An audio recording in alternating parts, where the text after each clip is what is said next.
A great percentage of campaign messages were designed to reach young electors. Some appreciated the use of songs and other creative methods as a positive step in embracing dancehall culture.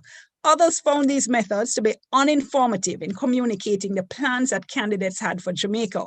Many found the messaging was absent of any clear ideology or new ideas from both parties and was more about who to vote for on election day. Welcome to this virtual launch of the 2020 General Election Campaign Review Report by the Office of the Political Ombudsman. I'm Dion Jax-Miller, your moderator, and the quote I just read is from the report, and it's one of several that may challenge what we thought we knew about campaigning and young people. You're going to be hearing more about that and other aspects of the report in just a little bit. The 2020 election campaign was unlike anything we have ever seen in this country. So it makes sense that we're here to launch a report of a kind we've never seen either. It's an in-depth analysis of the 2020 campaign, along with a clear-eyed look at the Office of the Political Ombudsman. We're going to hear recommendations for how to improve future campaigns, as well as the effectiveness of the office. We're so happy to have you with us. And since I know you're going to want to read more, you will be able to get the report on the website of the Political Ombudsman, as well as the social media pages. And of course, please feel free to tweet along with us. Our hashtag is 2020 JA Campaign Review. And now here's the Political Ombudsman, the Honorable Donna Parchment Brown, to officially welcome you. Good morning, everyone. Madam Moderator, Mrs. Dion Jackson-Miller, Ms. Joyce Scott, representing His Excellency the Governor General, Excellencies, Mr. Julian Robinson, representing the Leader of the Opposition, distinguished ladies and gentlemen, welcome. We are honored to have the participation today of the Right Honorable Patricia Scotland, Secretary General of the Commonwealth of Nations, along with Mr. Maximo Zaldivar, representing our friends, the International Foundation for Electoral Systems, and all our panelists and guests. We hope you will find the ideas shared to be rational, credible, and worthwhile. We look forward to working with you as we carry out our mandate under the Political Ombudsman Interim Act to handle complaints with fairness and without bias. Jamaica deserves to have confidence in the system and to have good governance and respect for the rule of law from elected officials and political aspirants during and after campaigns. We think those who contributed to the documents being launched today really did something fantastic, and we want to thank them, and also to give special mention to the representatives of the Jamaica Labour Party and the People's National Party who participated in the forum and gave their input quite freely. Political parties and campaigning are important elements of our democratic system, and we believe when they work well, the nation benefits. As part of the global community, Jamaica has a duty to act locally in a way that advances the welfare of our people and the whole human race. This office represents the optimism of Jamaican political actors, civil society, and citizens who believe we can build on and keep improving our democratic process in Jamaica. Your presence as individuals and as representatives of organizations and the work you're engaged in supports our civic life and the vision to make Jamaica the place of choice to live, work, raise families, and do business. Political parties, the Political Ombudsman, and the Parliament have a connected role to ensure that politics does not derail the nation's aspirations in or out of election time. And our panelists, who we welcome most warmly, will speak to this. As your Political Ombudsman, I'm committed to acting on these recommendations over the next 6 months and before the upcoming local government elections to ensure that the lessons learned are evident in that campaign and beyond. I welcome your direct contact with comments and advice in the coming months and extend to you a heartfelt welcome to our launch of our historic 2020 election campaign report and summary. Thank you. Thank you so much, Madam Ombudsman. Mr. Maximo Zaldivar is Regional Director of the Americas for the International Foundation for Electoral Systems. That organization has been working with the Office of the Political Ombudsman, and I'll now ask him to say a few words. Thank you very much. Good morning, honorable members of the Presidium and everyone in attendance.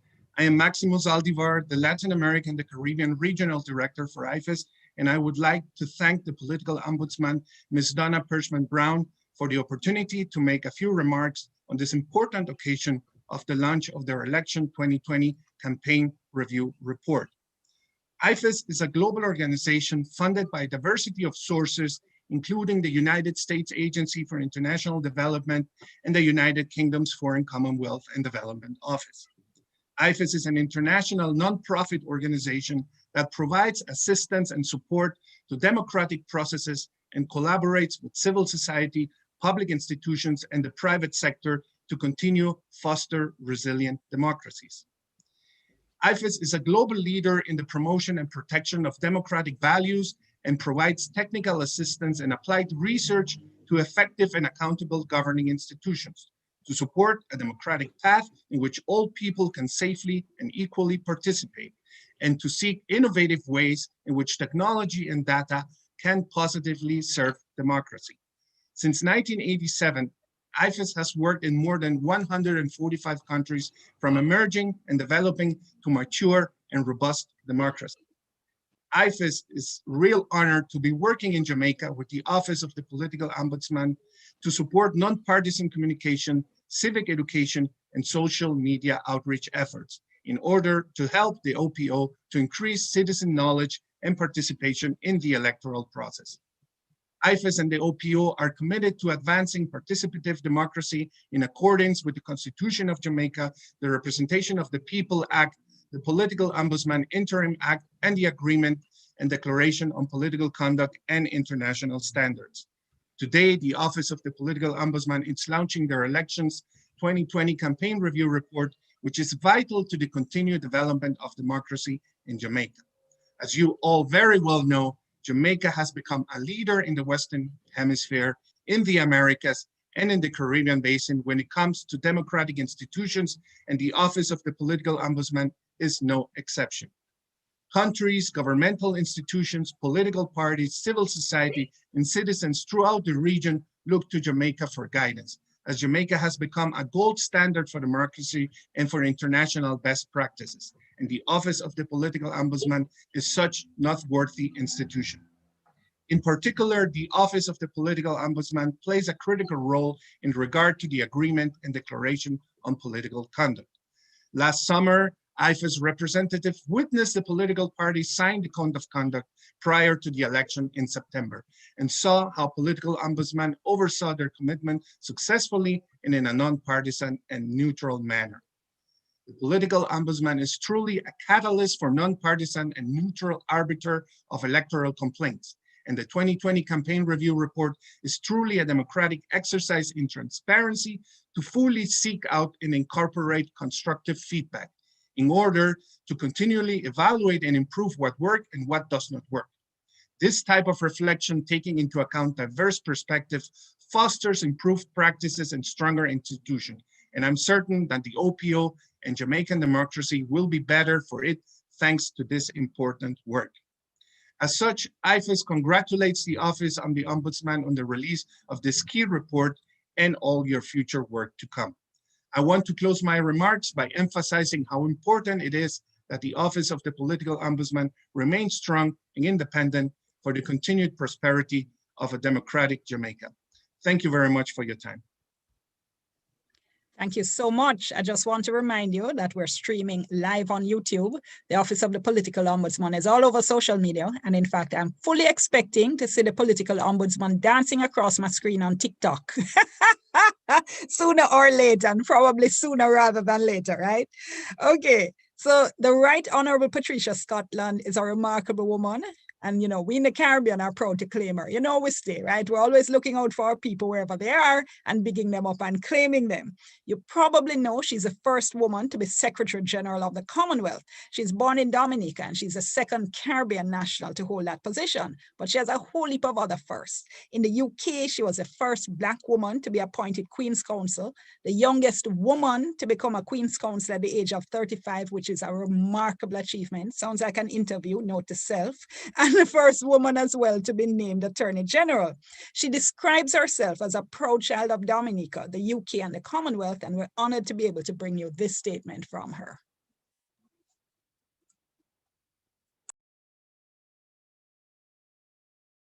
Excellencies, ladies and gentlemen, good morning, good afternoon, and good evening, depending on your location. I wish to take this opportunity to thank the Jamaican Office of Political Ombudsman, and in particular, the Honourable Mrs. Donna Parchment Brown, for inviting me to speak at today's inaugural launch of your election campaign report. As you know, it is always a privilege to be invited to speak about the Commonwealth and our shared political values and principles. But I particularly valued the invitation to speak on a significant issue, which is the cornerstone of our democracies, election campaign review. Jamaica has always been a valued member of the Commonwealth family ever since her independence in 1962. As an integral part of Commonwealth diversity, her rich political and social heritage contributes to the multiple strands of culture, knowledge, and human experience which make up the Commonwealth. Our Commonwealth family values deeply the enduring contribution of Jamaica to many Commonwealth aspirations, including in advocating for regional and global support for member states on critical issues of trade and investment, connectivity, and the Commonwealth Blue Charter. In this regard, the leadership of your Prime Minister, His Excellency Andrew Holness, in fostering friendship and cooperation amongst member states is highly commendable. Electoral participation is a core value of the Commonwealth.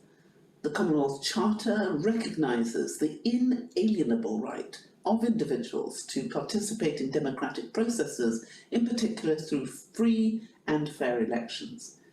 In September 2020, Jamaica held its 8th parliamentary election under unprecedented challenges created by the global coronavirus pandemic.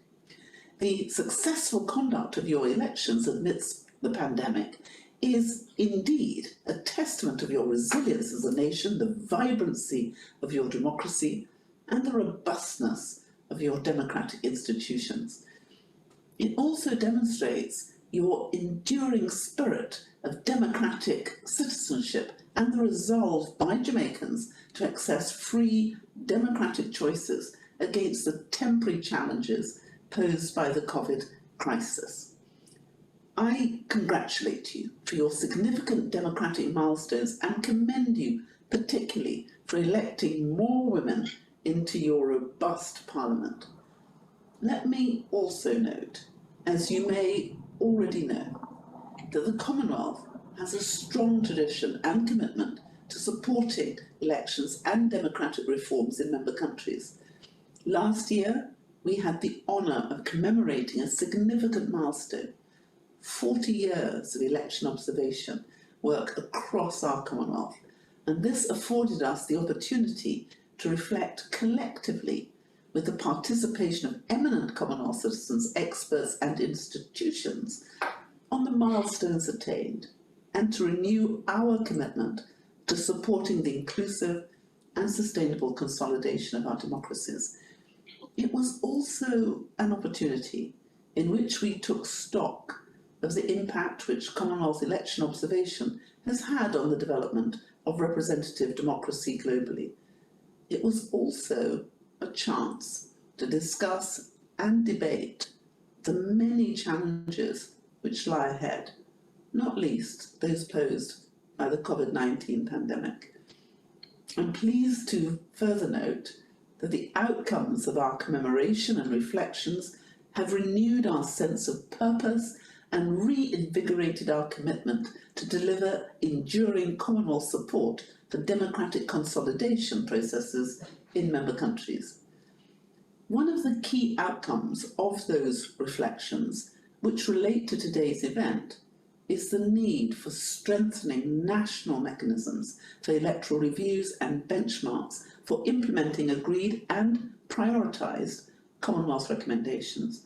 I'm particularly pleased that one of our recommendations, provided by the Secretariat's Electoral Support and Good Offices team in 2019, has since been acted upon by the Political Ombudsman. The Commonwealth Secretariat is further encouraged by your convening of a post-election discussion to reflect further on the lessons learned shortly after the elections were held. This is in accordance with our consistent and evidence-based advice that such conversations should be held when the salient issues and lessons learned from elections are still fresh in the minds of key stakeholders. Such inclusive, reflective discussions form and help to secure the pillars of democracy. An electoral discussion mechanism for reviewing electoral processes with diverse stakeholders has become good practice, which the Secretariat has supported and fostered across the Commonwealth. It is my firm conviction that our democracies can only become stronger when the periods between one election and the next are filled with inclusive, robust, and constructive democratic conversations. This is because every election comes with its own dynamics and challenges, which could be constitutional, legal, operational, or procedural in nature. It is on the basis of evidence and understanding that, as no election anywhere is perfect, the Secretariat has supported the electoral cycle approach to democratic conversations and reforms which may be required as member countries aspire to improve the conduct of future elections. I want to reiterate at this juncture that our electoral cycle approach is reinforced and succeeds only when member countries effectively implement Commonwealth Observer Group recommendations, albeit following inclusive discussions to agree on those which are deemed to be a priority and those channeled through our integrated and tailored technical assistance. The strength of this Commonwealth approach lies in the solidarity and readiness of big and small member countries to share knowledge and experience and to learn from their respective democratic milestones and trajectories. We have, on the backdrop of this approach and lessons learned from several elections across the Commonwealth, developed knowledge products and policy briefs to guide member countries, including on the delivery of elections during global emergencies such as the coronavirus pandemic. I must say that the mechanism of a public ombudsman is an essential instrument for strengthening democratic accountability, enabling public administration systems across the Commonwealth to work more effectively. Yet, Jamaica's unique model of a political ombudsman, which serves as a dedicated instrument for enhancing standards in politics and for the promotion of multi-partisan consensus, respect and understanding, is a good practice which must be commended and emulated.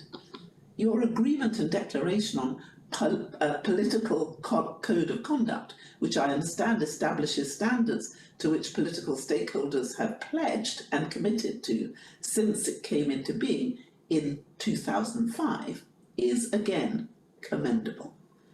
It suffices to say that the mandate of the political ombudsman as a neutral, independent and non-partisan commission of the Parliament is both an important, sensitive, albeit challenging one. Trust, respect and understanding between the diverse political stakeholders need to be carefully built and nurtured over a long period of time. And this requires hard work and relentless efforts and inclusive discussions. The creation of safe spaces in which such discussions can take place form comfort zones, particularly in periods of electoral campaigns and high political temperature. The maintenance of such spaces is critical to long-term stability and good governance.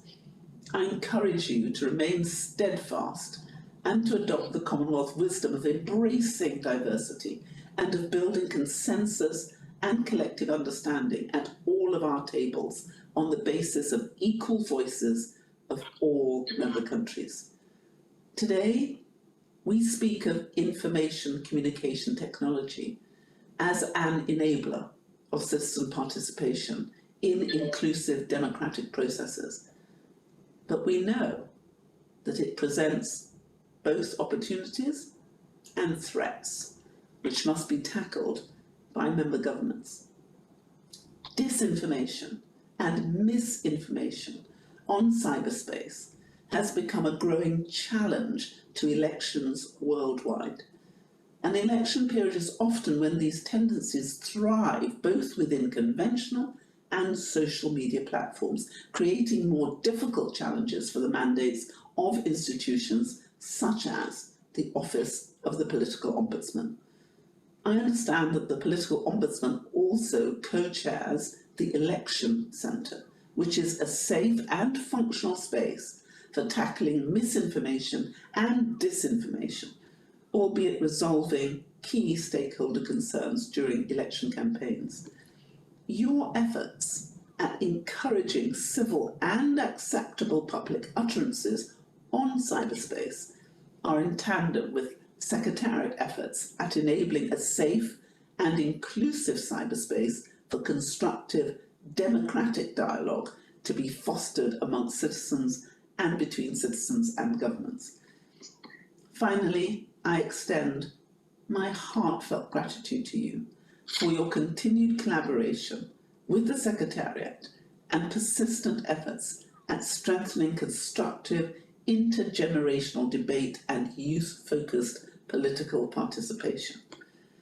The conversations which you have convened in collaboration with the Secretariat between young Jamaicans and their political representatives are in total accord with our political values and principles.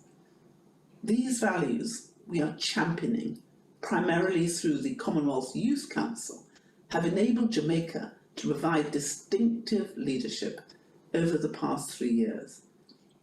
I want to take this opportunity to encourage young Jamaicans under the auspices of the Political Awareness and Respect Initiative and several other youth-based civic platforms in the Caribbean to engage more robustly with the Secretariat's youth's political participation and peace-building programs. And I wish to leave you with my assurances that the Commonwealth Secretariat will continue to support Jamaica and the Political Ombudsman in your efforts to strengthen inclusive democratic processes, deepening democratic participation. I wish you a very engaging conversation and hope that today's inaugural launch of your election campaign report will pave the way for more related reports of many more democratic good practices to be implemented in Jamaica and across the whole of our Commonwealth. And I thank you.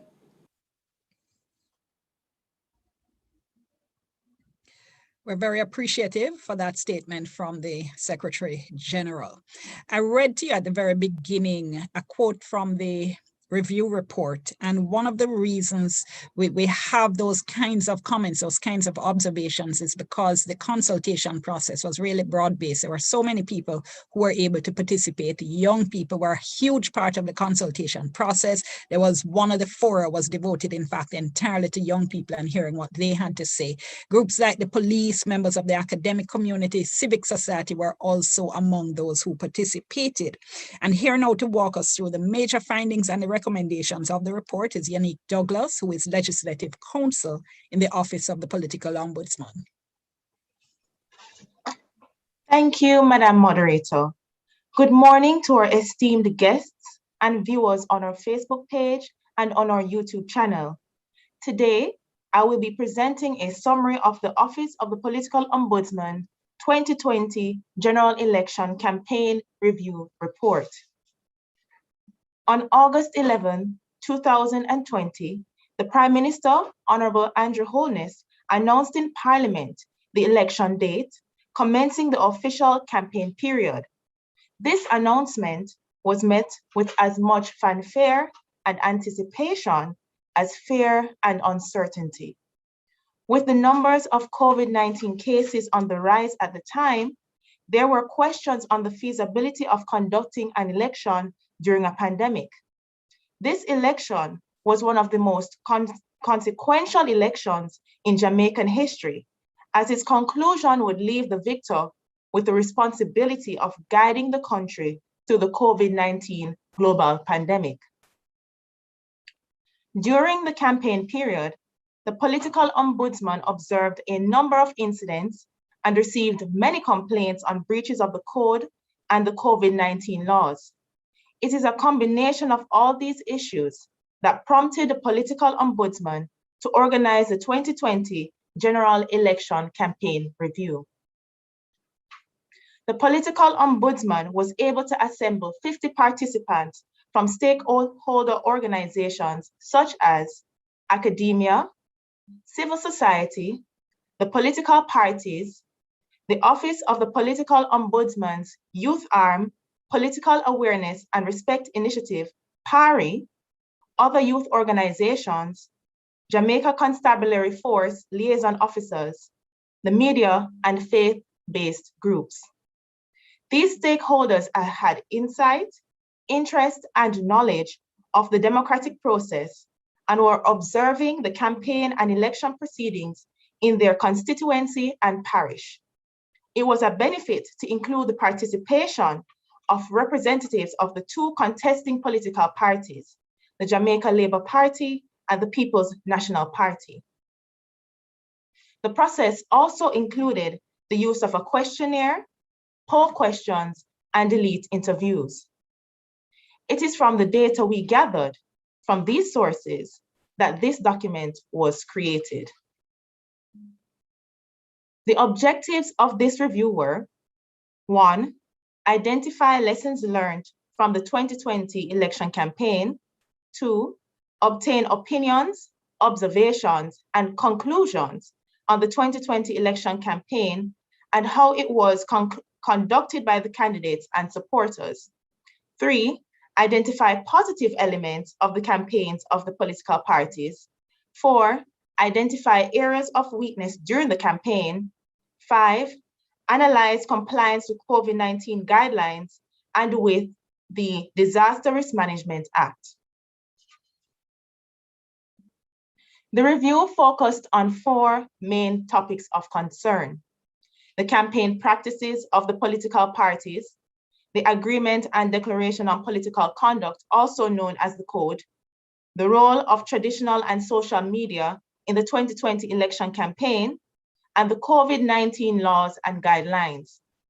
I will highlight a few notable areas of concern that were developed from these 4 topics. Campaign practices of political parties. The COVID-19 pandemic changed the ways in which campaigning is traditionally conducted, with the disaster risk management enforcement measures placing a strict policy on movement and numbers in public. The participants felt that it was important to assess traditional campaign practices, such as mass meetings and motorcades, manifestos, campaign messaging, and campaign materials. Many participants noted and approved of the absence of large-scale political party mass meetings. Smaller events were held, but they were also found to be in breach of the Disaster Risk Management Act. This was attributed to the fact that smaller constituency motorcades still attracted large crowds of people, many of whom did not adhere to the social distancing or mask protocols. Participants found that candidates should create their own manifesto tailored to the needs of the constituency they wish to represent. They found that the messages of the candidates were national, and there was little measurement or reporting of the achievements of past manifestos. It was determined that delay in removing campaign materials was disrespectful to the laws of Jamaica and to the general public. Participants felt that one of the ways to combat this issue is to have greater collaboration between the political parties and the political ombudsman to ensure that campaign materials are taken down promptly after an election. Citizen participation and voter education was recognized as vital for the continued life of the democracy we currently enjoy in Jamaica, as there has been a clear and sharp decline in citizen participation in the past few elections. Many participants felt that this could be attributed to the growing apathy displayed by Jamaican citizens towards the voting process. Other reasons identified were: 1, that citizens have a complete lack of respect for the political system; 2, that there is a withdrawal by citizens disillusioned with the political process; and 3, the risk of contracting COVID-19. This decline can also be attributed to a lack of knowledge of our democratic process and the practice of voting based on political affiliation. To remedy this issue, more accountability is needed from politicians to rebuild citizen trust in the political system. The Agreement and Declaration on Political Conduct is a crucial document that specifies certain standards of politics and is intended to promote a political culture which places emphasis on the propriety, correctness, transparency, and honesty of political parties, their officials, and adherents' behavior. This code is enforced between the political parties, and before the general election was signed to by the leaders of the contesting political parties at a code signing event to symbolize their commitment and their party's commitment to adhere to the code. Both leaders, in their speeches at the ceremony, emphasized the importance of the code. Prime Minister, the Most Honorable Andrew Holness, stated, "Today is a symbolic day in the signing of the Code of Conduct. It is something that has become a feature of Jamaica politics. I raise it because whilst I believe that symbols are important and that this is indeed a very good feature of our politics." Former Leader of Opposition, Dr. Peter Phillips, noted, "Ultimately, there was an agreement as to what the conduct of candidates should be. They said the country has pulled back from the brink in many respects. The code's existence is evidence of the political parties' acknowledgement that there needs to be a formal document that directs and guides their conduct." At the 2020 general election campaign review, participants placed great emphasis on candidates' conduct and their adherence to the code during the campaign period. They shared their observations on the candidates' conformity to specific tenets of the code. Most notably are their observations on using funds to improperly influence electoral choices, freedom of access for campaigning, safety of public and private property, avoidance of confrontation, and no defamatory or malicious public utterances. Using funds to improperly influence electoral choices, also known informally as vote buying, seems to have been accepted by many electors as an acceptable feature of Jamaica's campaign election culture. Young individuals, for example, were observed posting on social media about how much money they would demand for their vote. Anecdotally, it was said that persons received the money wrapped in branded t-shirts. Generally, participants found that vote buying infringes upon the rights and privileges of citizens. As it relates to freedom of access, participants noted that there were instances of confrontations, such as small fights and other minor incidents, that were scattered throughout the country, but nothing significant. And that for the most part, Supporters remained civil and in some cases were seen enjoying the campaign atmosphere together. When it comes to safety of public and private property, it was found that there were a number of billboards and posters of candidates that were damaged or destroyed. Participants noted that these acts had the potential to escalate to violent confrontations.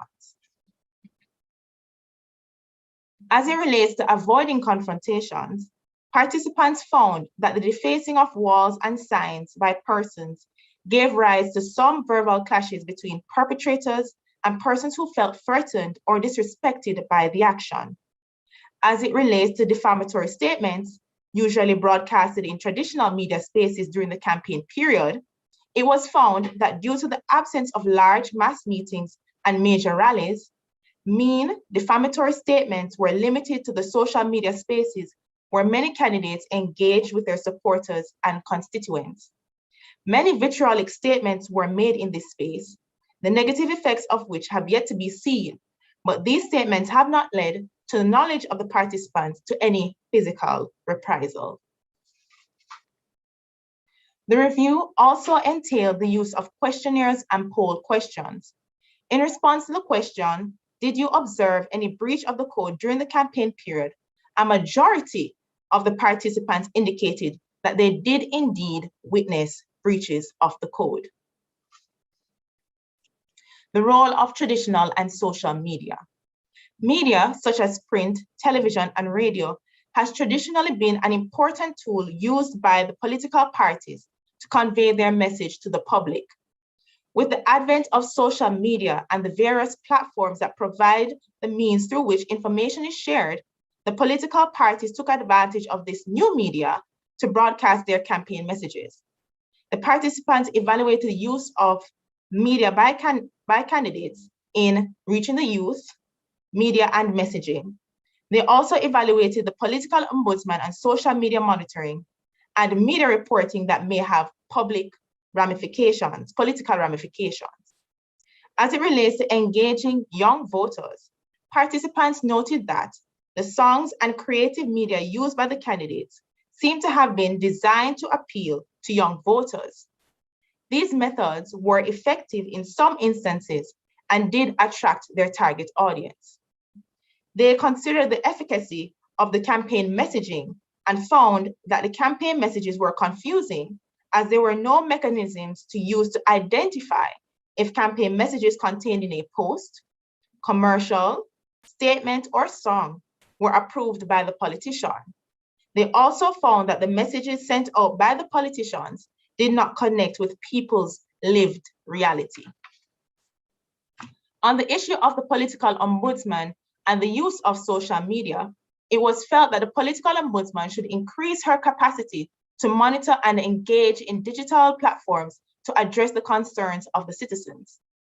On the issue of media reporting, participants noted that candidates who seek media attention and spread unverified information should be barred, particularly if the political ombudsman and the Jamaica Constabulary Force have investigated and concluded that the alleged criminal act is not politically motivated. If such a narrative is continued, then it should be considered an offense as it can be inflammatory. The COVID-19 laws and guidelines. The COVID-19 pandemic was the most significant issue for the world for most of 2020, and it shaped and changed in many ways the campaign activities that have been practiced for decades. Participants noted that during the campaign period, there were a number of occasions where candidates and supporters could be seen mingling and interacting closely with each other despite the risk. Candidates could be seen hugging, dancing with, and entering the homes of their supporters despite the risk associated with such activities and in clear breach of the protocols. Persons were seen at gatherings without masks or in masks that were not being worn in the proper fashion. Some participants found that it was too great a risk to participate in campaign activities and the election due to the seemingly blatant disregard for the laws and guidelines in relation to COVID-19. Many participants felt it was unsafe to vote. Summary recommendations. There are a number of recommendations made by the participants of the event. These are listed in full in the report and summary and will be discussed by our panelists. The recommendations are categorized under 3 basic subheadings.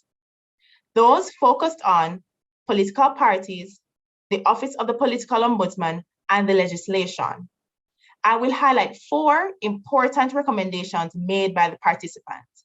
They are: 1, the Commission of the Political Ombudsman should be strengthened through improved funding and legislative adjustments to increase the level of compliance by political actors for stronger democracy. 2, political parties should publicly work more closely with the political ombudsman to promote their members' compliance with the agreement and declaration on political conduct. 3, critical need for ongoing civic or political education provided by the political ombudsman, political parties, and others as a permanent, ongoing democratic process. And 4, greater collaboration between the political ombudsman and other organizations concerned with politics, integrity, and the rule of law. In conclusion, there were competing opinions when it came to the overall effort made by the political parties and their respective candidates. There was a great consensus from the participants that a number of the candidates made an effort to follow the laws and guidelines concerning the COVID-19 pandemic and the code of conduct, while others felt that there were candidates who blatantly ignored or dismissed the laws and rules that were in effect at the time of the campaign.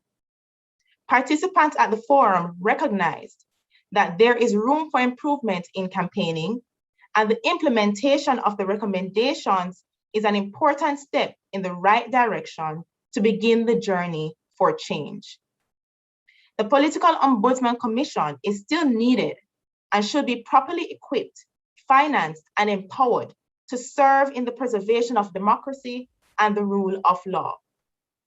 It is important that we, the citizens of Jamaica, continue to fight to preserve the democracy our ancestors so valiantly fought for. Thank you for listening to my presentation. I hope that this information has given you an understanding of the report and its importance in understanding areas that we need to improve upon in our democracy. The report is now available and can be accessed on the Office of the Political Ombudsman's website.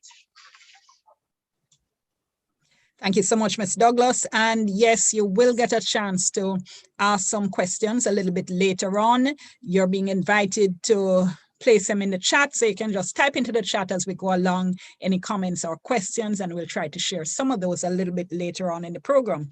First, though, what we're going to have is we're going to have three speakers who are going to comment on the various aspects of the report in terms of the recommendations made.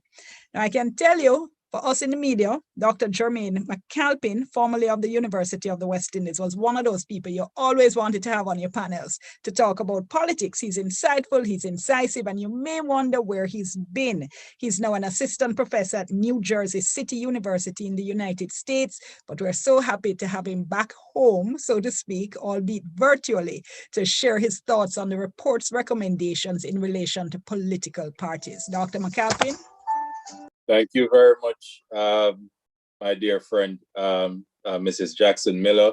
I want to say thanks to the political ombudsman, my dear friend, the honorable, the venerable, the doyen of so many things, Mrs. Donna Parchment Brown.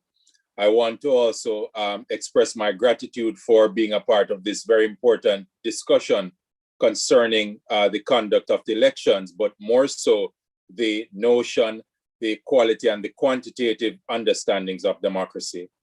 I have 5 to 7 minutes and I don't want to be longer so we can allow for discussion. So what I don't address here, feel free to ask in the question and answer.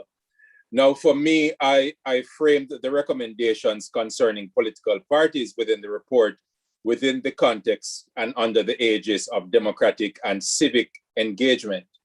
Oftentimes, when we talk about democracy, we only talk about the dimension of voting without also talking about the reality of the democratic responsibility. And so in the summary to the report, there were some key things that I want to highlight. The role of public education in the democratic process and what that means in terms of engaging Jamaican citizenry.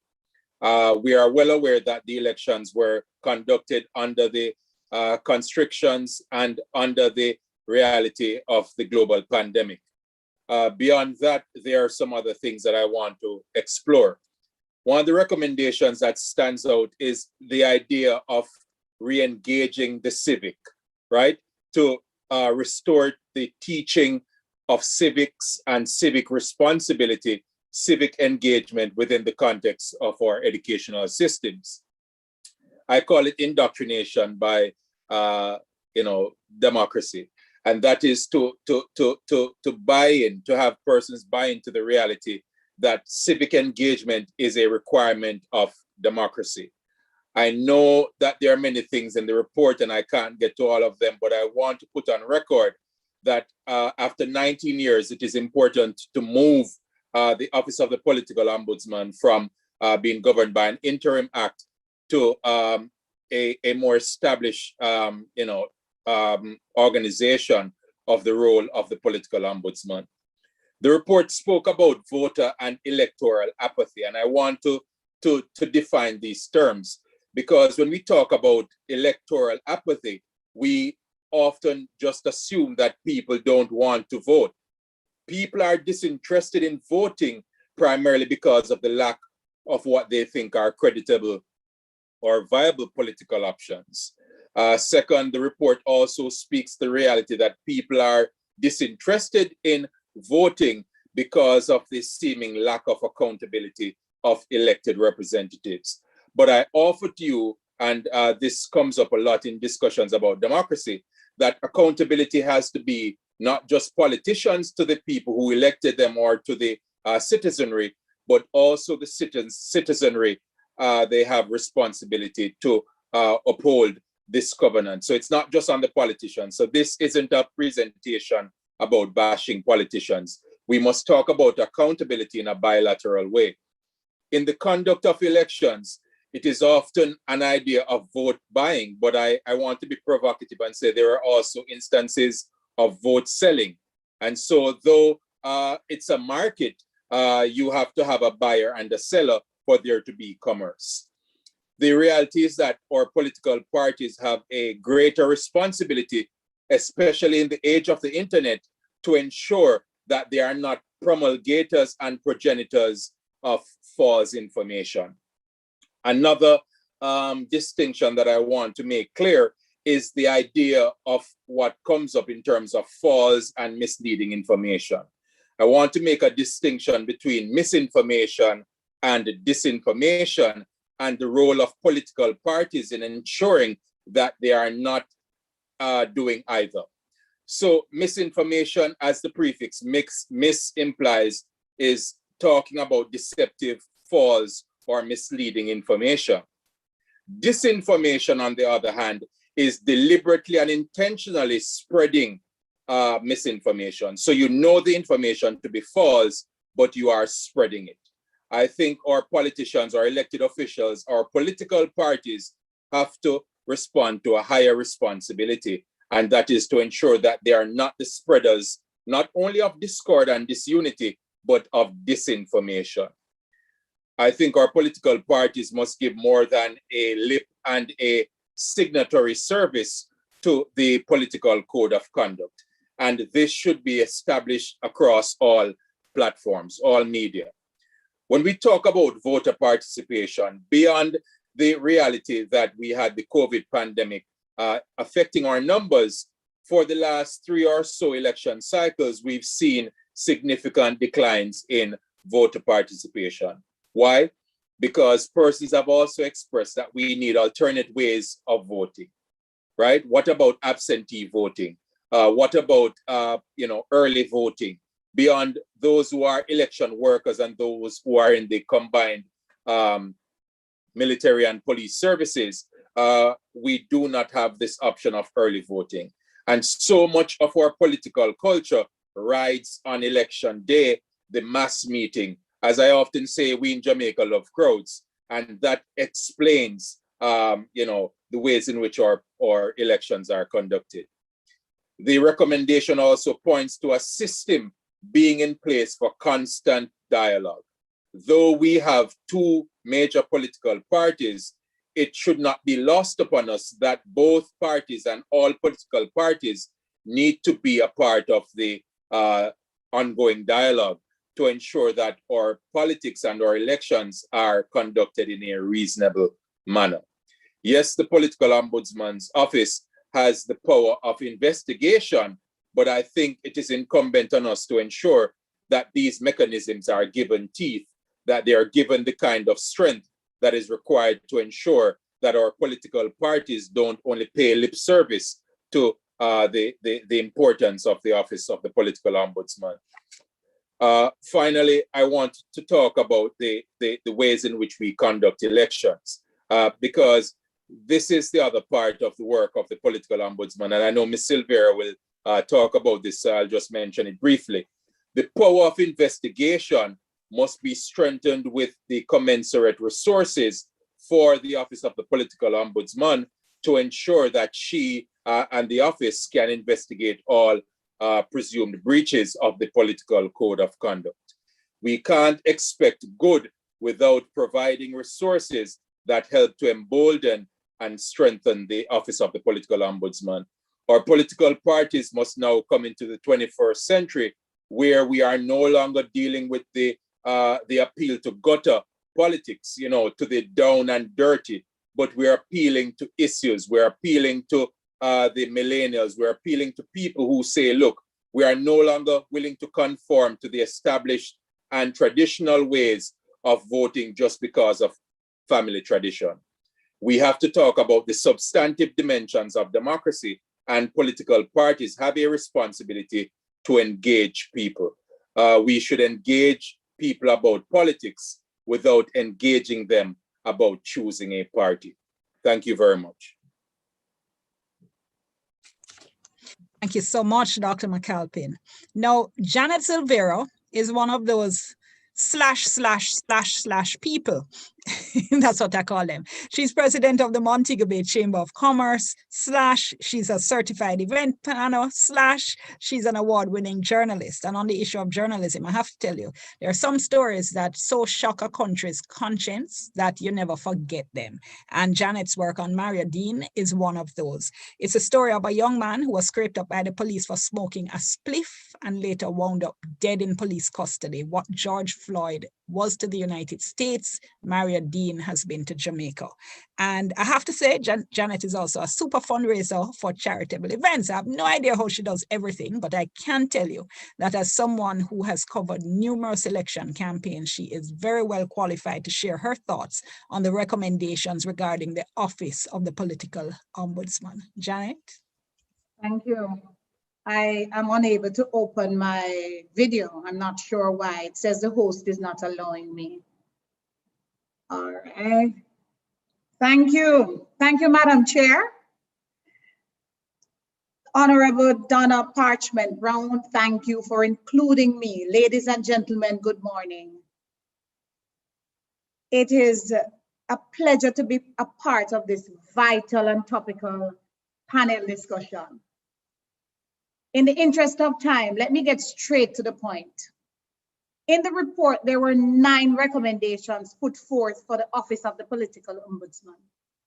And I really want to highlight the 4 that I believe will add the most value to the office.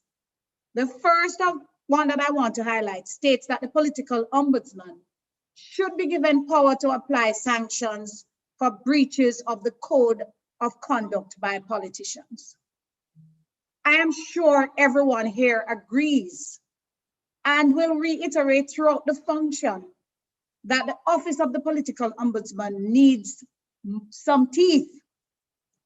And I am very pleased to see recommendations across the board that emphasizes this. all of the recommendations that have been put forward sounds good on paper, but none of it will allow the Office of the Political Ombudsman to be taken more seriously if it is not given the power to effect penalties and sanctions for breaches of the Code of Political Conduct and to enact certain offenses in legislation. This is the pillar on which every other recommendation must stand. I recall donkeys years ago, watching meetings with the political ombudsman, important meetings at that, and political heads would simply not turn up. They disrespect the ombudsman because most Jamaican politicians have no regards for the post. And they think that the office does not carry any weight. So it is good that it has been recommended that legislation be put in place to allow the ombudsman to bring these politicians to the books. And there should be a proper prosecution when they violate the code.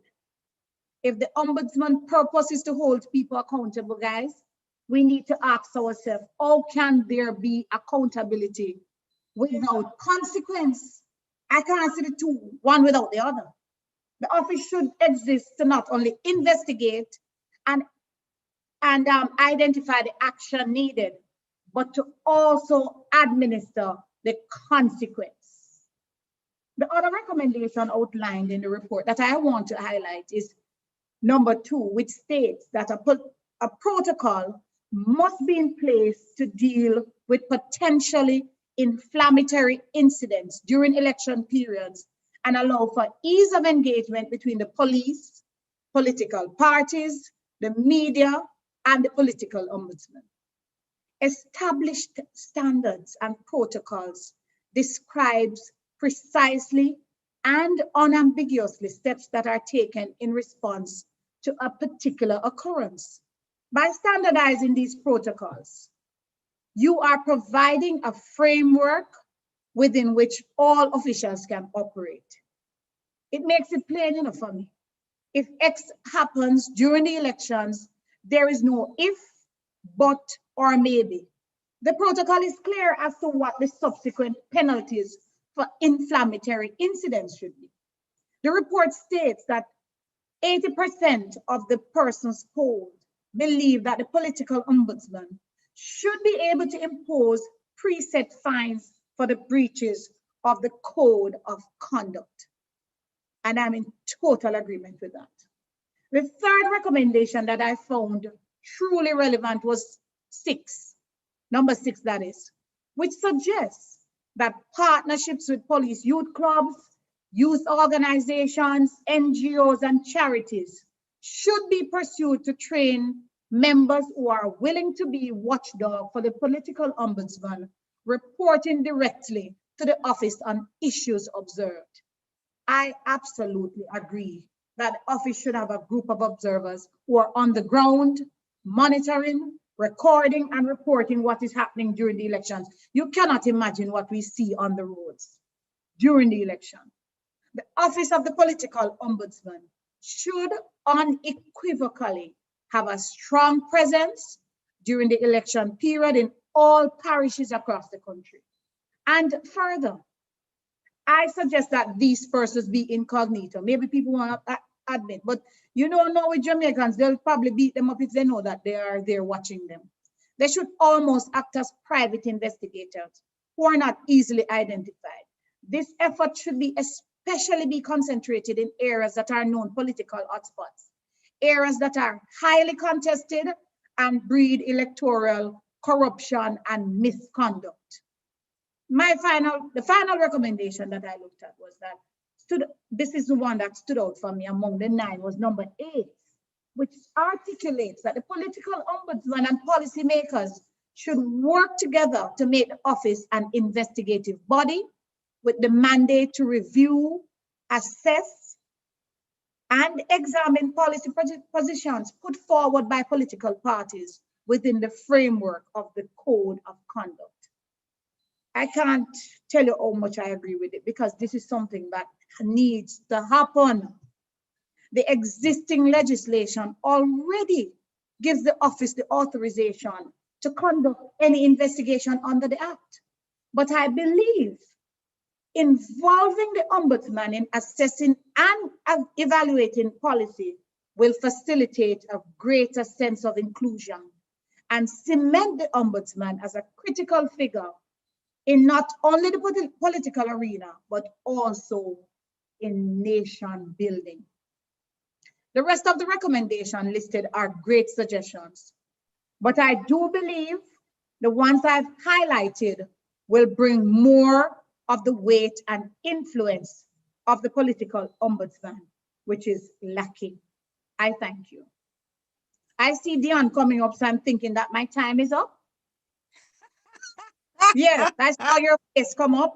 So I'm thinking that, ladies and gentlemen, the media records are awash with accounts of appalling breaches committed both during and outside of the election campaigns.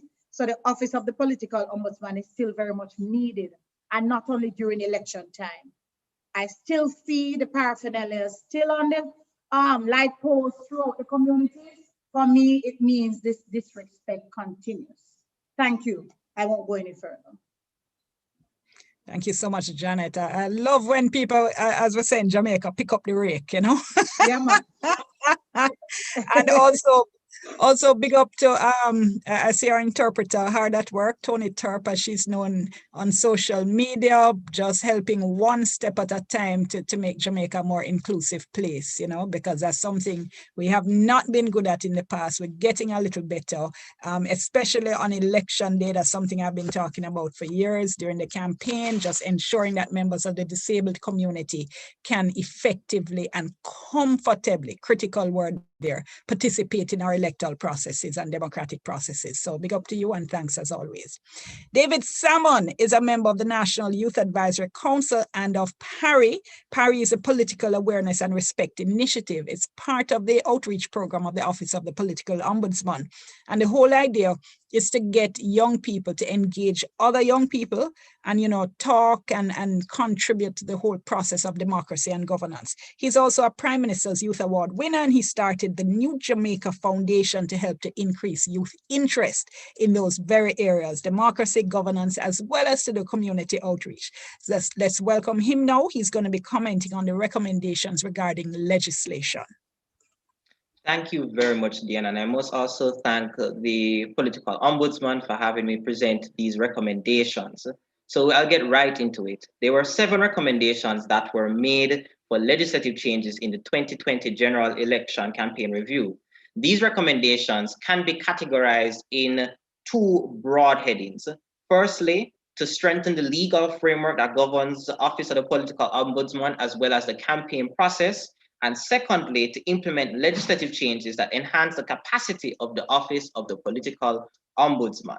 Under the first heading, that is to strengthen the legal framework that governs the office, it was recommended that the Political Ombudsman Commission should be entrenched in the Jamaican Constitution as well as the Code of Conduct.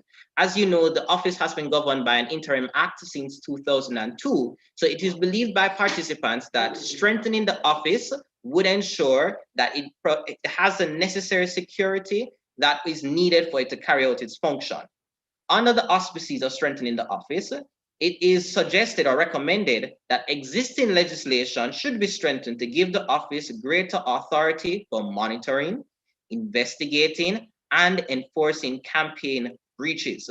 This expanded authority also includes to make recommendations to the Director of Public Prosecutions.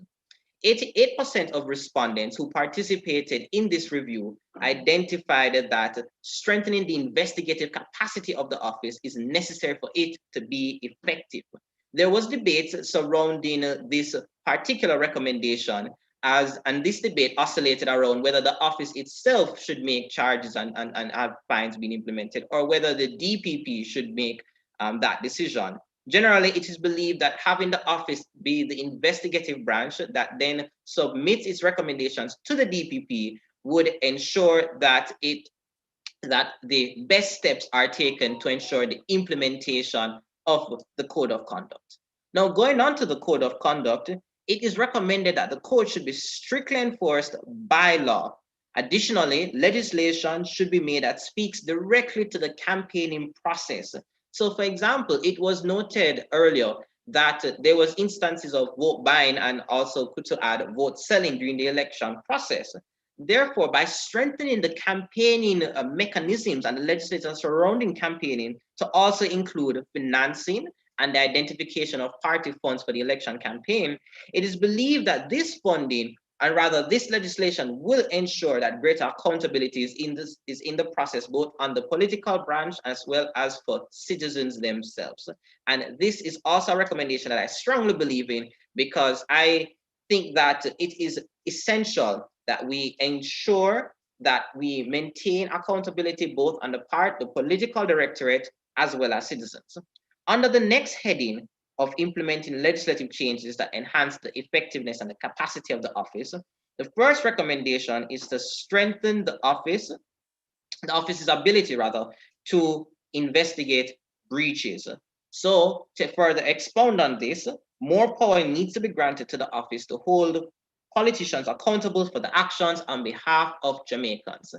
Previously, the Office of the Political Ombudsman has been described as a paper tiger.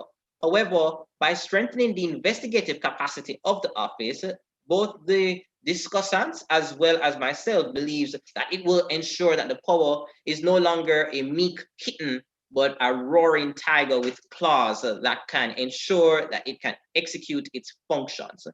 Additionally, another recommendation, I believe this is recommendation number 7, speaks directly to campaign paraphernalia. The status quo of this issue is that after elections, we oftentimes see that paraphernalia continues to be on street posts after the general elections, even months after it was identified in several constituencies. Therefore, it is recommended that a bond should be implemented, as well as fines for campaign materials should be introduced. This recommendation is actually made by several young persons in the whole process of making this election campaign review. The reason for this recommendation is that if politicians pay a bond before the general election process, then if it is identified that paraphernalia for them are still in place, this bond will be used to go and pay for the removal of campaign material without additional cost to the NSWMA or the local government. Failure to remove these materials could also incur a fine, which was believed by the discussants would be an effective tool or mechanism to ensure that persons are held accountable and this action is dissuaded. Overall, I believe that these recommendations are crucial and are necessary to ensuring that the process and the office can be strengthened. These mechanisms are also quite innovative in certain regards, as well as consistent measures we see that has been recommended across the board. To conclude, the office plays a very crucial role in ensuring that the political directorate is held accountable and that proper behavior is guaranteed during elections. However, to ensure that the office is better equipped to submit and to fulfill its function, these recommendations are made on the legislative branch. I thank you. Thank you so very much for that. All right, so as media people, I know that people have questions to ask. They want to jump in and start asking questions. Remember, you can put your questions in the chat. So we're going to be trying to take a couple of those. But I just want to start off by just putting a couple of questions to our discussants. And let me start with Dr. McAlpin, because you were speaking there about the importance of engaging and civics in school, and that's been a kind of long-standing conversation. And you know, the response we usually get is that there may not now be a separate standalone subject called civics, but the nuts and bolts are taught through other courses such as social studies notably.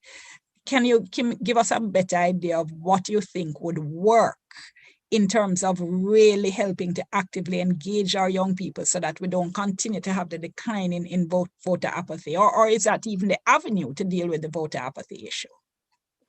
Well, Dion, two things. First, I can talk from the perspective of having taught intro to political science at the University of the West Indies for a decade. I do know that many of my students over the 10 years I was there came and did not have a basic understanding of politics. First of all, they heard the Department of Government and said, I don't want to be in that department because I don't want to go into government. And I said, it has absolutely nothing to do with that. So I think the first thing we have to understand is, okay, if we don't have a standalone course, what are we teaching? Are we teaching them civic duty, responsibility, knowing the pledge, knowing the origin of our anthem, knowing why one votes, knowing how we struggled for the vote, and to the benefit and to the praise of both parties. I grew up not so long ago, but I was taught the rudiments of the two parties from regular average persons in the community, and it was not tied to a preference of a party one way or another. The second thing is that we have to engage the resources and the avenues that are available to us. If we want to recruit and engage millennials, we can't expect that they're going to read Karl Marx's The Communist Manifesto. They're not going to read The Clash of Civilizations by Sam Huntington. They're not going to read these tomes. I think we have to find innovative ways to engage. I think PARI is an important initiative, but I think so much of our political engagement has been tied to parties. They're youth groups, and I think we have to disengage political education from party education. All right, thank you so much. Let me come to Janet Silvera now, because one of the recommendations you commented on was that the recommendation that a protocol must be in place to deal with potentially inflammatory incidents during election periods and to allow for ease of engagement between the police, political parties, the media, and the political ombudsman. And I remember being in the fora, and one of the concerns that had, I think, led to this recommendation was, for instance, candidates jumping up and saying, hey, one of my party workers has been shot or, injured in some way, or there's been some property damage, and, the media carry it, and then a day or two later, the police say, hey, it's nothing to do with politics, nothing to do with the campaign. Having said that, though, I'm not speaking here as a representative of the Press Association of Jamaica, although I'm the director. Janet, I know, is a member as well. The media are likely to be very, very wary of anything suggesting protocols between media and state agency that will sound like an attempt to suppress information that people don't want out there. How do you think that could be approached or dealt with, Janet? Mute. You're on mute.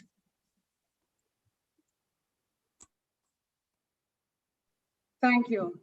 Now, yes, the media sometimes is worried about what we're told by persons who are affiliated with political parties. However, I believe if you meet with the persons involved, persons who are covering these events in advance, and they get a clear understanding of what you are doing, there shouldn't be a major issue.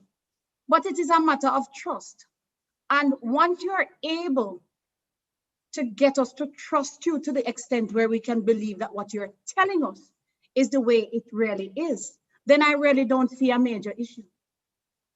Because there are certain things, Dion, that are not necessarily for the public.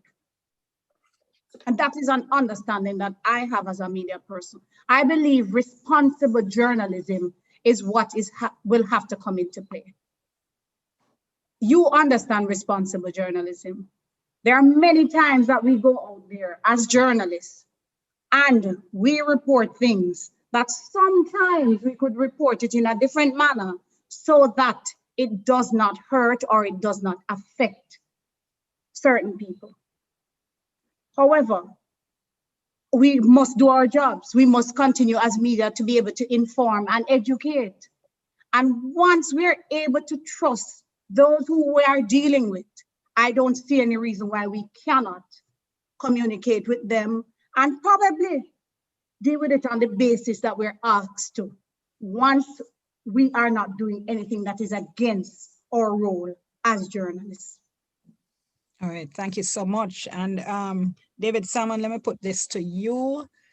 although the others can comment on this as well. There are two questions, I think, interestingly, I'd want to raise in terms of the legislative changes. Now, one of the recommendations is that the Political Ombudsman Commission should be entrenched in the Constitution.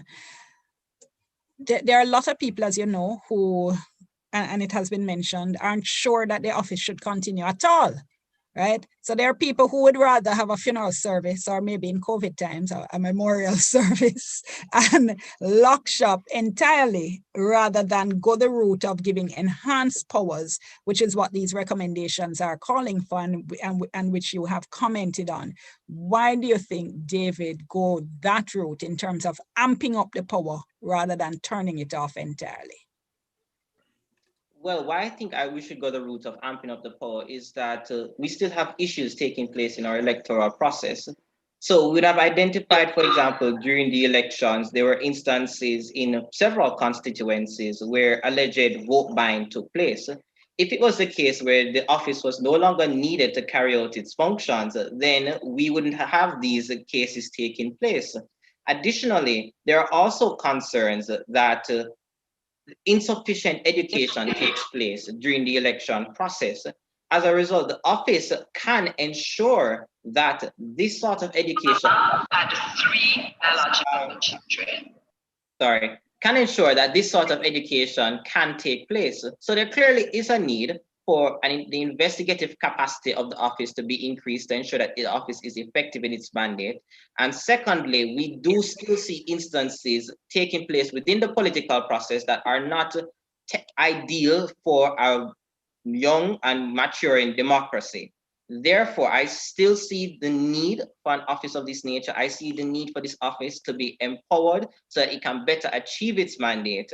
And once we see less instances like what was identified earlier, then we can start having the discussion about the office. But currently, based on what has been presented, it is still necessary. All right, Helena Ann on YouTube is asking whether there's a costing for elections and a breakdown of the expenditure for viewing. Now, this is something that would come under the framework of the campaign finance legislation that we now have in place that was utilized for the first time in the last set of elections. Dr. McAlpin, can I ask you to comment on that, Helena Ann? Sorry, Dion, you went out. Can you repeat the question? The question is, Helena Ann on YouTube is asking about whether there's a costing of the elections and a breakdown of the expenditure for viewing. So I was making the point that this would come under the rubric of the campaign finance legislation that we now have in place, but asking you just to comment on that as part of the efficacy of transparency and allowing the public to get that information. Yeah, I think it's important to have a clear expenditure, but we have such wide bands and margins, even in terms of, the cost analysis of printing documents, of printing paraphernalia. All of these things are we sometimes don't get very clear costs, and so I think an important part of the need for transparency, to answer Elena's question, has to focus on being transparent about sources of funds, but also transparent about cost. We are in the throes of David said a young and maturing democracy, but no one calls up a 59-year-old person young and maturing, with all due respect. So I think part of the financial aspect of it is what is the cost. I'm skeptical in terms of how we price things. It's almost like you go to one supermarket and it's $100 for the tin of mackerel, and another one has it for $150. Same mackerel. So I think I am also looking forward to when this legislation takes full effect, that we become more transparent in the cost of elections. Did it cost $60 million to run the campaign, or was it 600,000? And what was that money utilized for? All right, thank you so much. For another comment on that, I know we have Dr. Trevor Monroe in the room. I don't know if I can just pull him in very quickly to comment on that. Dr. Monroe? Thank you very much, Dion. First of all, let me compliment the organizers of this launch, and particularly the Office of the Political Ombudsman and Donna, and those three commentators. My former grad student, and I'm well proud, Jermaine. Good to see you, Jermaine. And of course, Janet and David. This issue of political finance and money in politics remains a very, very significant and important one. We are the first in the Caribbean to have had the kind of electoral finance regulations which we do have here in Jamaica, and that's important, positive to note. However, it's significantly flawed and in need of strengthening. In one area, for example, the disclosure of who gives how much to the political parties, because the issue of buying of influence is a universal one facing democracies around the world. No Jamaican elector, whether young, medium age, or old, knows where the big money comes from to fund the political parties and individual candidates. There's a limit on how much can be given, and that's important. But we do not know whether and where the money comes from. Important advances in that foreign money is banned from coming into our political system.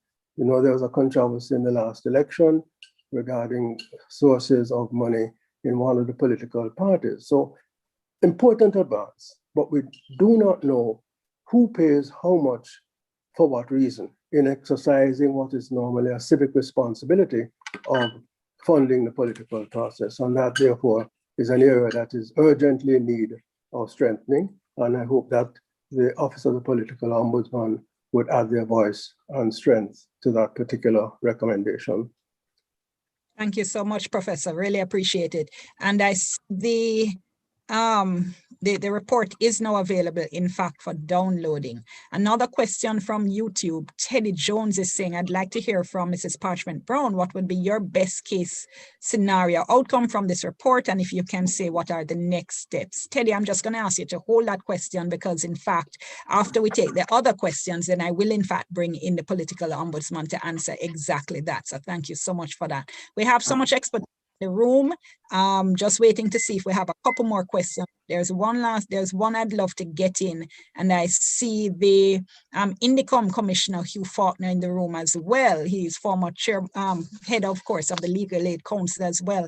And the question in relation to what the discussants were talking about, as you can hear, my tongue keeps slipping on that word.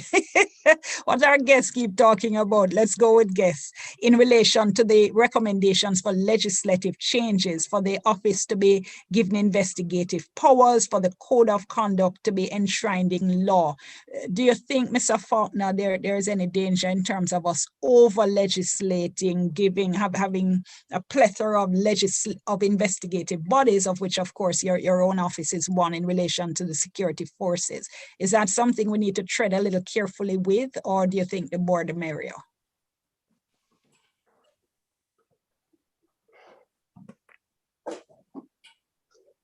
Mr. Faulkner may have stepped away a little bit, so let me put that to David Salmon. Sorry, I'm here. There you go. Yes, sir. Right. Thanks for the invitation and my commendation to the Office of the Political Ombudsman on this report. If you analyze the democratic process, to ensure that the democracy works is a multi-tiered system. So to add another layer is not an impediment, but maybe, strengthening. So I have no difficulty with that. And that while the political ombudsman is persuasive and can articulately, demand compliance from the political parties, the legislative strength, I believe, will enhance the execution of the role of the office. Thank you so much. Very much appreciate that, sir.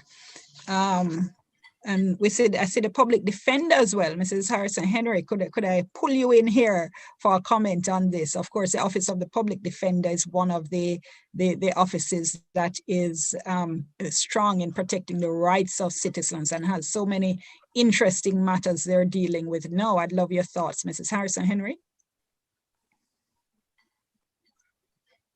Thing with a YouTube room is that you're looking at names and not necessarily seeing the living people in front of you. So you call on people and see if they stepped away for a moment, we may miss the moment. So let me hold that. I do hope she does come back. But let me put that question though to Janet Silveira, if I could. Can you repeat the question for me?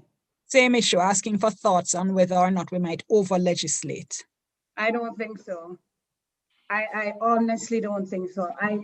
In fact, I believe that Section 3 of the Political Ombudsman Interim Act, which directs Parliament to give constitutional protection to the office, I think that needs to be done to prevent Parliament from closing the office for frivolous reasons. I've seen where politicians have spoken in derogatory terms about the political ombudsman's office and that the office is earning $18 million and, you know, almost as if the office should be, we should close the offices because it's not doing what it should. I think that it needs to be given far more teeth. As I said earlier, she needs more power.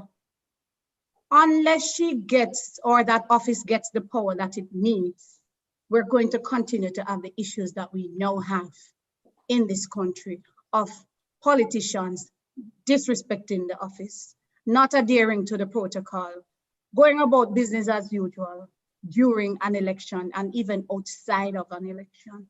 So no, I think that she needs to be given more power. Okay, and final question from me before I turn over to the political ombudsman, unless I see any other questions from you come in. The issue of the paraphernalia, the flags, the banners, and so on, that is one of those ongoing issues every time we have an election. The recommendations are that bonds be imposed for campaign materials to enable cleanup or fines for breaches regarding failure to move. David Salmon, let me bring you back in on this. Isn't there, though, likely to be a difficulty here because if you can't trace the paraphernalia directly to the campaign, they might say, hold on, those are other supporters of the party putting up their thing, nothing to do with me, my campaign didn't organize it. Aren't we likely to run into those kinds of issues, you think? All right, thank you for your question, Dion. So in looking at the whole issue of campaign paraphernalia, it is important to know that paraphernalia would be put up on with the agreement of the candidate in mind. Because someone randomly doesn't put up campaign paraphernalia, it has a purpose to it. Therefore, if someone is benefiting from paraphernalia being put up, but then if it has an additional cost to them where they don't want to be responsible for it, then that is a sort of, I would like to say, taking advantage of the benefits without really feeling the cost. So I don't think that there is a danger to political representatives being charged for the paraphernalia because during the elections, they benefit from it. So if you're benefiting from it, then once the election is over, I believe you should be empowered to take it down. If you don't want to take it down, then don't have persons put it up in the first place or put it in your name. That's why the bond before the election is so important, because if persons were to pay out a specific fee, and then after the elections, they take down the campaign paraphernalia without any issue, that can be returned to them. If not, then you use that to go and clear up the street lights or the lampposts that are there. So I don't inherently see an issue with it because they're benefiting from it. So if they're benefiting from it, then I think they should be willing to pay for it. All right. Lisa Vassian is saying the role of the political ombudsman is particularly important in a pandemic where we couldn't have international observers. And she's asking for the views of the panelists. Dr. McAlpin?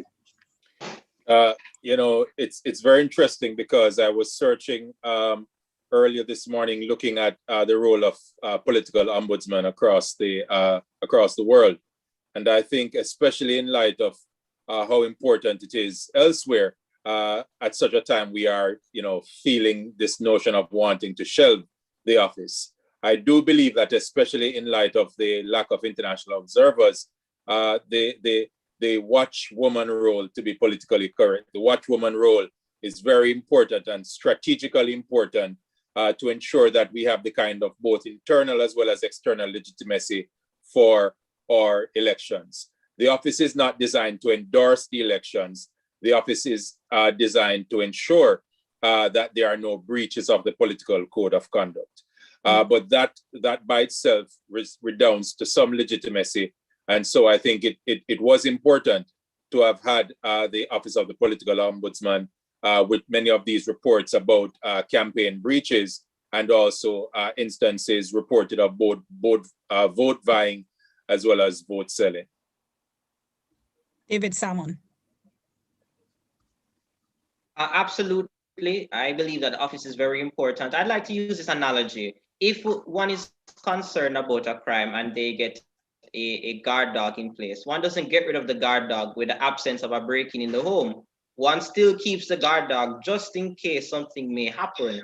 Similarly, just because one may not see significant breaches that may be taking place as is during the 1980 election, that doesn't mean that we should get rid of the office altogether, because there is still that danger that may exist. So absolutely, the office is relevant. It's relevant to secure the process. It's relevant for people to believe in the process. And it's also relevant to raise awareness. And the COVID-19 pandemic has demonstrated that.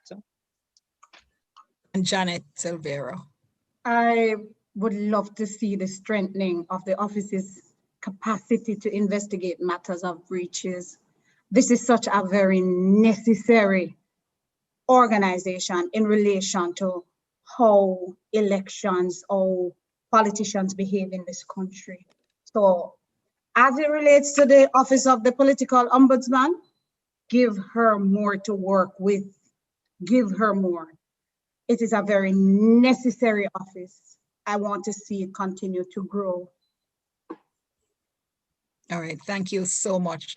Okay, so I'm going to ask the political ombudsman to come and make a few comments, and I'll remind you of the question we had from Teddy Jones on YouTube. I'd like to hear from Mrs. Parchment Brown. What would be your best case scenario from the report, if you can, and immediate next steps in that regard? Madam Ombudsman. Thank you very much. It's been wonderful to listen to all that has been said this morning. Clearly, Jamaica is a country that has a lot of persons who are concerned about our democracy and who want to see Jamaica as a better, stronger country. And at a time where some of the global democratic gains are being lost in different countries, I don't think we can sit on our laurels, although we have made a lot of progress since the 1980s. And in fact, as the political ombudsman, I'm very aware that this office represents the optimism of the Jamaican people, that we could have moved from where we were then to where we are now, and even to a better place. And everyone has a role to play: the media, the police, academia, commentators, young people, and very, very importantly, the political parties. So the political parties today in Jamaica always come out and support the code signing for an election. And when I have sent out to deal with complaints in and out of election time, I have very little problem with people coming into the office to address the issues. But in the public space, it is difficult for them to say, we went in and we did this, or we accept this, or we support this. And I think this does a great disservice to the public, because the public wants to believe that our politicians believe in the standards, believe in the rules, and want to comply with them, and that those who don't are really outliers. And I think that is part of the focus of what we are trying to do. This consultation that we have done now in the review has been very helpful. And just to answer the question about the best case scenario and the next steps, we have spoken about the issue of the Section 3 of the Political Ombudsman Interim Act, which, like other commissions of Parliament, requires that we be protected by the Constitution. And that's something I would really like to support a push for, as well as making the Code of Conduct legislation rather than a code of conduct. So what do I need to do going forward? With my wonderful team here at the office and support of others, within the next 30 days, we have to create a legislative brief for the Prime Minister and the Leader of the Opposition to take forward the recommendations. So we will make presentations of the report and the summary, pull out, but also create a brief out of which a cabinet submission could be developed for the legislative amendments to go to Parliament. Your advocacy will be very helpful to us in putting this forward so that we're not a lone voice crying, but there are other institutions and individuals who use the public space. And I want to encourage you to use digital and traditional media, letters to the editor and so on, to speak about these issues after you've gone on the website and had a chance to look at the many recommendations that came out of the consultations. Some of the recommendations reinforced ones from my predecessor, Bishop Harold Blair. So they've been on the table for 10 years or more, but not brought forward. But I intend through a legislative brief to have the Prime Minister and the Leader of the Opposition brought up to speed and request their support. Now, there are also recommendations about generally engaging with the political parties. And so I intend to reach out to the chairmen and general secretaries of the political parties to talk about the outcome of the consultations and the campaign report, and to get their guidance on how I can better engage with their parties. And I mean the 4 registered political parties, not just the 2 who contested the last elections. So that is also going to be within the next 30 days. A longer term activity would be to design a civic education program as well as the modalities for delivery. And that will require us taking on board technical support to assist in saying what they should look like, what should be included, and how it should be delivered. And we're hoping that before the end of the year, we would be able to do that. We also want to continue this way of being engaged with stakeholders, because I am your servant, and the political ombudsman as a commission of Parliament is here to help us with improved governance, improved adherence to the rule of law. So my best case scenario really is that the political parties will see the point that you have been making and that I've been making, and we will have legislation come before the Parliament before the end of the year. But maybe more importantly is the ongoing engagement with young people through PARI and other groups, and through anyone who feels that there's an issue they want to raise with me. I would be more than happy to engage you and to try to carry forward any further suggestions.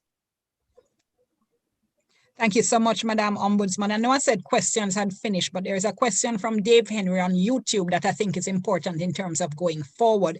He was asking, was the electoral office part of the discussion? And I certainly would I think advance that a little bit and say going forward as well, how do you envisage the office working with the electoral office in terms of these recommendations and this process? Thank you so much.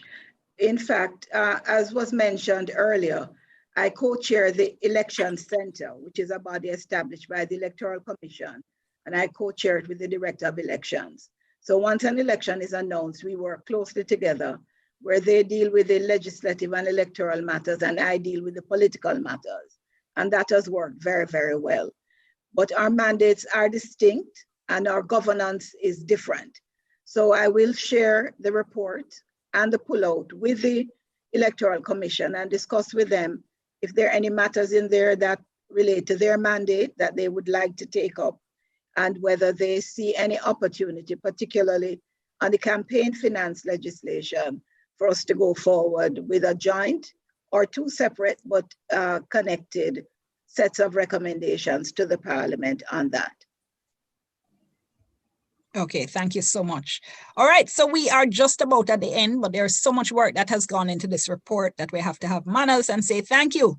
And because we're mannersable, as we say in Jamaica, I'd like to invite Anne-Marie Brown, Administrative Assistant in the Office of the Political Ombudsman, to give the vote of thanks.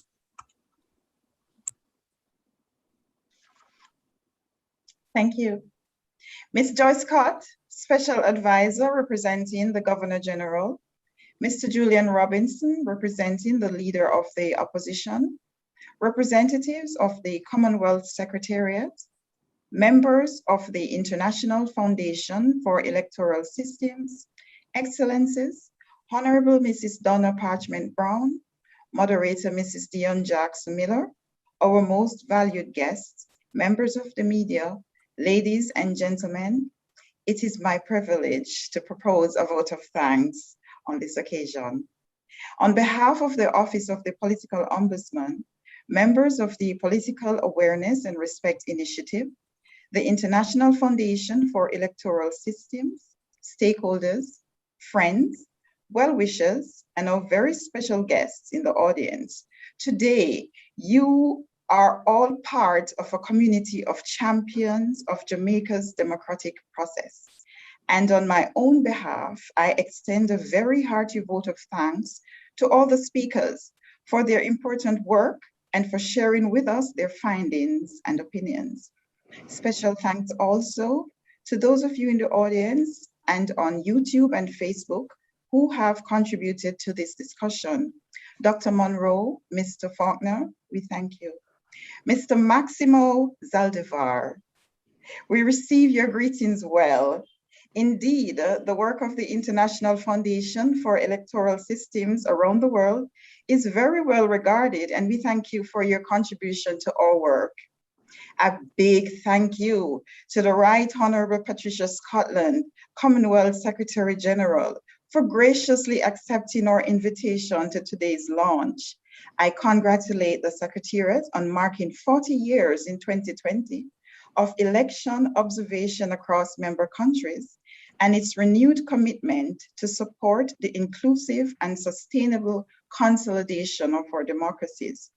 I have taken note of her observation that the mechanisms of a political ombudsman is an essential instrument for strengthening democratic accountability, and in so doing, enabling public administration systems across the Commonwealth to work more effectively. I must mention our deep sense of appreciation for Ms. Unique Douglas for the work she has done on the review and her explanation of the review report. Our excellent discussants. Dr. Jermaine McAlpin, you demonstrated your knowledge of politics in the Jamaican context, and we thank you. Sincere thanks to you, Ms. Janet Silvera, for your interpretation of the review findings and recommendations and the applicability and implications for the Office of the Political Ombudsman.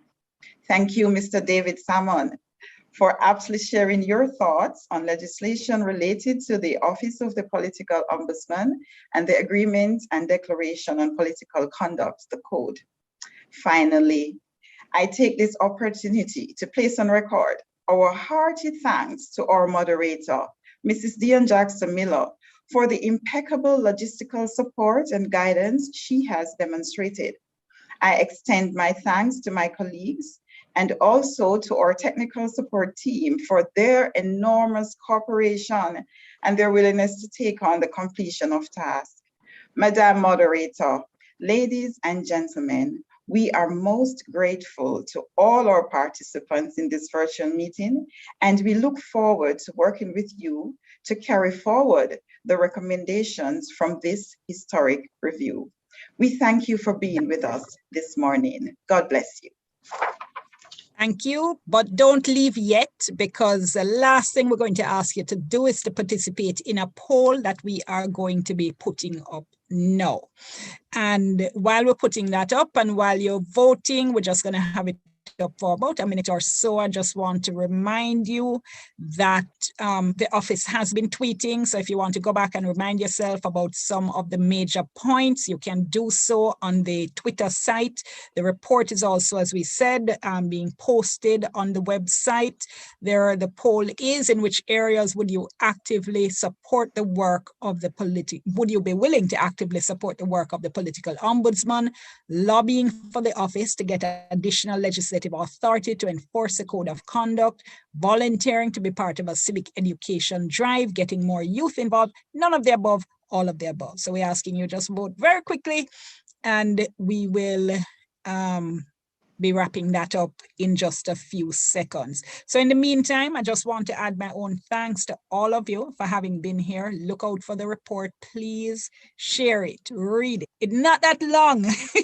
I promise you, it's just about 36 pages, and there's an executive summary if you don't want to go through 36 pages. So read it, share it, comment on it, criticize it, make suggestions. That's really an important part of the process, because the whole idea is that such a great national dialogue has been started first with the initial consultative forum that the office had, and then with the report now, the launch of the report. So that national dialogue needs to continue. These issues are important issues that are being raised, that have been raised, and the only way that you can effectively continue dialogue is for people to talk back to you. So it's not just about the report being published. We need the engagement, we need the criticism, we need the comment to move forward on it. Okay, so has everybody now voted? Voting takes like a millisecond, so I hope everybody has voted. So I think we can now end the poll. Okay, all right, and once again, there we go. 39% said they would be willing to help in lobbying, 14% volunteering for civic education, 42% say all of the above. Very, very good news there. All right. Thank you all so much for participating, and thank you again for being here. Do enjoy the rest of your day. Thank you.